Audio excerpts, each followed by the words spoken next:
Halo semuanya, Assalamualaikum warahmatullahi wabarakatuh. Perkenalkan, nama saya Aditya Asari dan juga rekan saya Ervan. Di sini kita akan membahas tentang apa sih komunikasi yang buruk bagi sebuah kinerja tim. Di sini khususnya kita akan mendatangkan narasumber yaitu Ketua Himpunan Ilkom. Jadi tunggu saya. Oke semua, balik lagi bersama saya. Di sini saya akan mendatangkan narasumber terpercaya dari Ketua Himpunan. Siapa lagi kalau bukan? Silakan masuk Kak. Halo. Boleh duduk Kak. Iya, terima kasih. Oke. Sebelumnya boleh perkenalkan diri Kak. Terus sebagai apa di sini?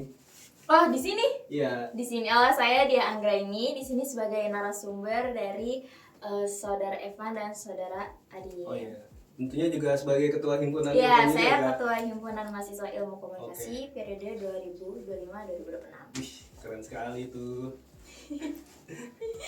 Oke, langsung aja Kak. Saya mempunyai pertanyaan nih. Boleh tuh. Bagaimana kita kan anak ilmu komunikasi ya. Jadi aku mau memberi pertanyaan ke Kakak nih tentang bagaimana sih komunikasi yang jelek terus dampaknya terhadap tim. Nah, untuk pertanyaan pertama saya kan Kakak sebagai ketua himpunan nih. Peran penting apa sih sebagai ketua tuh dalam menjaga komunikasi di himpunan ya, di organisasinya ya. Peran penting Sebagai ketuanya. ketua himpunan ya, Oh. menjaga komunikasi gimana sih biar anggotanya tuh komunikasinya baik gitu. Oke, jadi izin jawab ya Mas. Jadi balik lagi, komunikasi kan kayak kunci utamanya dalam sebuah hubungan ya, entah itu hubungan internal maupun eksternal. Jadi kalau misalnya dari saya sendiri, cara jaga pastinya ya keterbukaannya antar anggota aja gitu. Jadi jangan sampai ada yang namanya miskom antara anggota. Karena kalau misalnya udah terjadi miskom itu nanti jadi merembet kemana-mana. Contohnya kayak kinerja, terus jadi banyak sumber lain gitu. Oke, jadi miskomnya tuh yang harus dijaga ya biar jangan Betul. sampai miskom. Oke, untuk pertanyaan kedua nih Kak, selama menjabat pernah nggak sih mengalami situasi yang tadi kalau ada miskom gitu? Oh, pasti pernah dong. Kayaknya nggak hanya dalam organisasi juga ya. Terlebih mungkin kalau misalnya sering terjadi miskom di organisasi saya, misal case-nya itu dalam kayak ada acara ya. Jadi kan kayak orang-orang tuh hat trick banget sampai yang miskom itu pasti jelas akan terjadi gitu. Jadi gimana caranya kita aja buat nerima pesannya gitu. Oh, nerima pesan jadi yang pentingnya ya? Iya, jadi karena mungkin namanya juga orang lagi ngetrik ya, jadi entah itu yang menyampaikan pesan atau yang menerima pesan itu pasti ada something gitu, ada apa namanya ya? Masukan atau? Bukan, ada noise. Oh. Iya gitu. Jadi entah bisa dari penerima atau pengirimnya gitu. Oke, siap. Terus kalau nih, menurut Kakak penyebab utamanya terjadi miskom dalam organisasi? Dari menurut aku sendiri, Iya.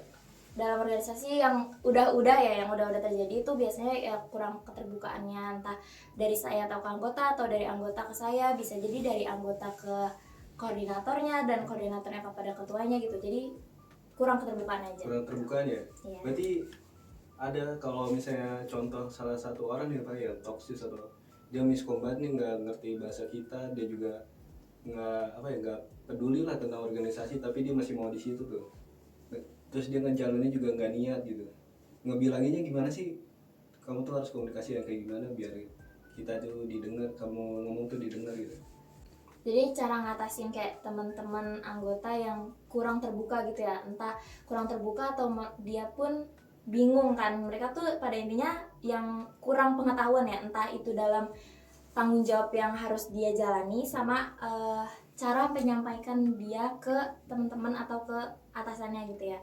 Sebenarnya misalnya kalau dari saya pribadi ya, kalau misalnya memang ada dari teman-teman yang sekiranya kurang bisa mengeluarkan, coba ditanya pelan-pelan dulu. Kalau misalnya saya sih karena sudah pernah nyoba, akhirnya saya minta orang ketiga, yaitu entah dosen atau pembimbingnya gitu. Karena kalau misalnya teman-teman didiemin, misalnya saya ngerti kalau misalnya dia sulit untuk berbicara.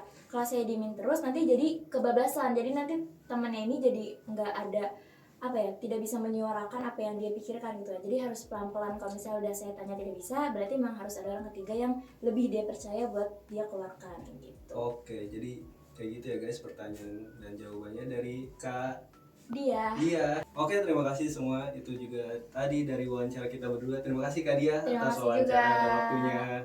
Oke guys, itu juga poin-poinnya yang penting udah diambil sama kalian ya. Yang penting komunikasi itu harus berjalan dengan baik.